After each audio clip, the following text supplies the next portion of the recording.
Tough time for the blacks.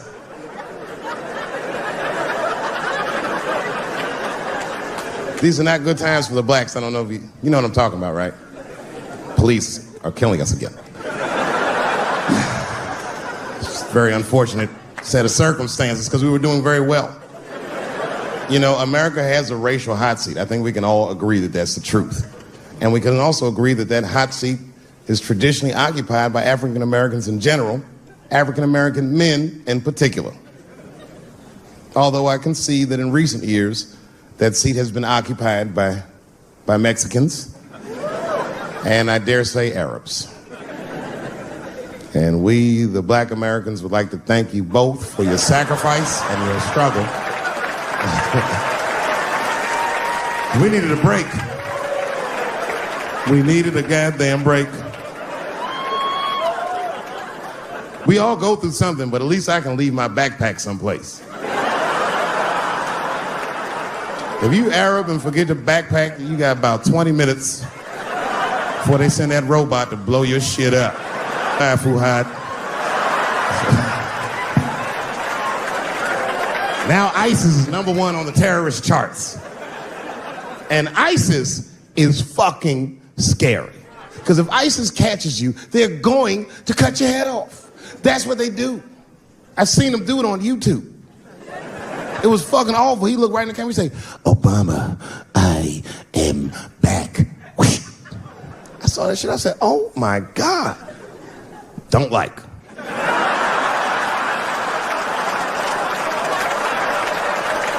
How is this guy cutting people's heads off on YouTube? I can't even post a dick pic, and this motherfucker is decapitating people.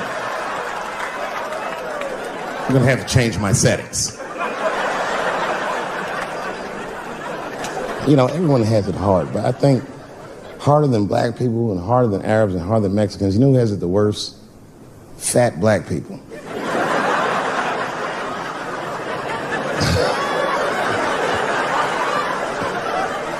It's hard for white people to understand, but that's what I'm saying is very true. Fat black people have a really rough road because all manner of things kill white people, but you know what kills more black people than anything, more than police and terrorism? Salt, nigga, regular. Here, white people are getting Ebola cures and shit, and meanwhile, I'm dying from fucking the flavoring.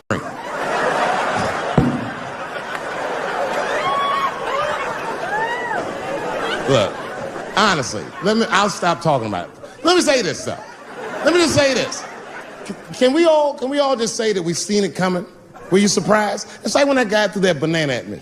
Do you think I was surprised? Hell no. I've been in show business 30 years. I was expecting this banana. I knew one of these nights, it's like somebody gonna throw a banana at me one of these nights, niggas. Because that's how it starts, with the name calling. Like that Paula Deen. Remember Paula Deen got fired from the Food Network? If you know anything about show business, it is really hard to get fired from the fucking Food Network. And they dropped that bitch like a hot potato. All because she called somebody an N-word 30 years before she had a show. I don't know who she said it to, but whoever it was just looking at her like, I'm gonna get you for this bitch. That shit came back 30 years later like a Bill Cosby rape and sunk a battleship.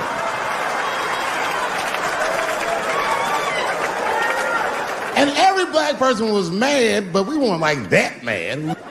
I was just like, well, how's this bitch gonna call me a nigga when she taught me how to fry chicken? That's not fair.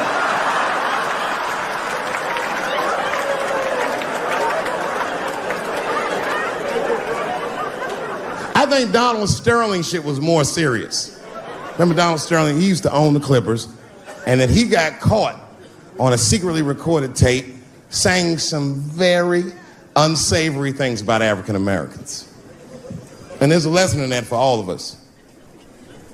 The lesson is, if you are old and white and racist in this great country, whatever you do, don't tell your black girlfriend about that shit, because that's who made the tape. She recorded all that shit, and the tape was terrible. He was like, stop bringing these black guys to my games. First, we're all confused, like, well, how the fuck are you gonna have a game without us? But it turned out that the black guy he was speaking of was none other than Magic Johnson, the billionaire. Unbelievable. Never even mentioned the fact that he had AIDS, which is... This guy must be really racist if AIDS is the footnote. Well, you gotta be careful, baby. He got the old Ebola.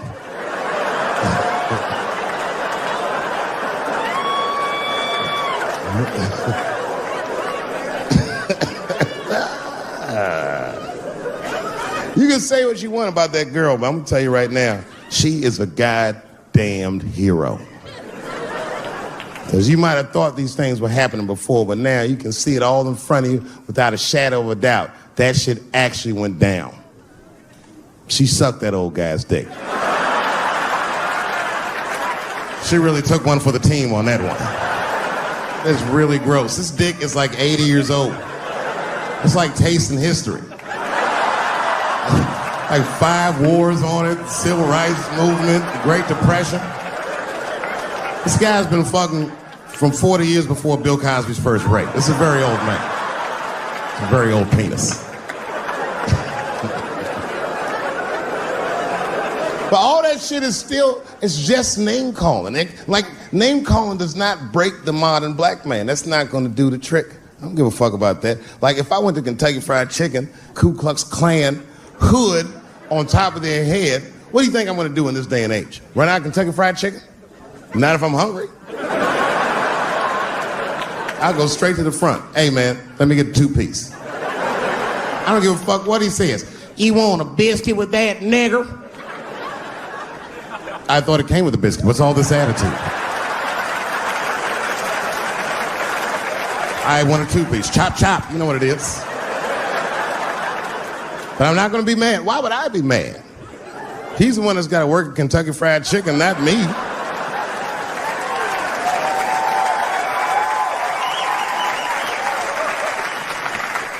Well, how about this? What if I lived in Austin and I had a white girlfriend? It's possible in Austin. As a matter of fact, some people say it's necessary, but that's not the point.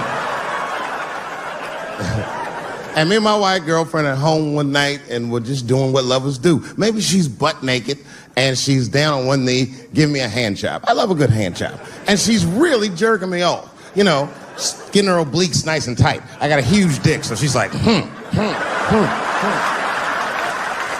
And I'm like, wow, this really feels wonderful. I think I'm gonna come. Nigger. I know, that's a tough one. But what do you think I'm gonna do? Hey!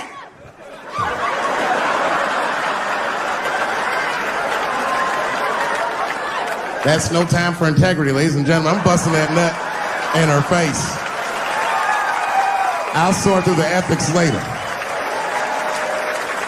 But I'm what they call a man of his word. If I say I'm coming, oh, I'm coming. I don't give a fuck what happens. God forbid somebody could shoot me. If I say I'm coming, it's still like, oh.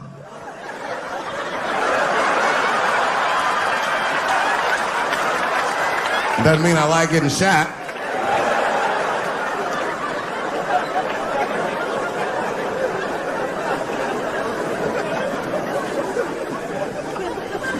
Boy. Yeah, tough time for the blacks. I'm not gonna say nothing about the police. I'll leave that for Chris Rock.